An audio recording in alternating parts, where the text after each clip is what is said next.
आगे बढ़े और बात करते चलें कि गुजरात में बेदर्दी से कत्ल किए जाने वाले नौजवान के कत्ल का मामला हल हो गया है। गुजरात पुलिस को इतला मौसूल हुई है कि थाना इंडस्ट्रियल एस्टेट फेज 2 के नवाही गांव दतीवाल में एक नौजवान को कत्ल कर दिया गया है। इतला मिलते ही पुलिस की भारी नफरी फौरी तौर पर जाए वकुआ पर पहुंच गई।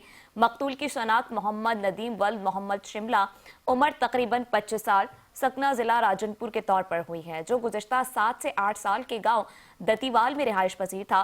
डीपीओ गुजरात राना उमर फारूक की हिदायत पर पुलिस ने चंद ही घंटों में कत्ल में मुलविस दोनों मुलजमान अरमान बट वल्द मुर्तजा और असदुल्ला वल्द सैफुल्ला सकनान दतीवाल को गिरफ्तार कर लिया है, जबकि आला कत्ल भी बरामद कर लिया गया है। मुलजमान ने दौरान तफ्तीश इंकशाफ किया कि मकतूल मोहम्मद नदीम के साथ एक रोज कबल मामूली तल्ख कलामी हुई थी, जिसके रंजिश पर उन्होंने कत्ल की मंसूबाबंदी की और मकतूल को बहाने से घर से बुलाकर बर्छी के वार के साथ कत्ल कर दिया गया।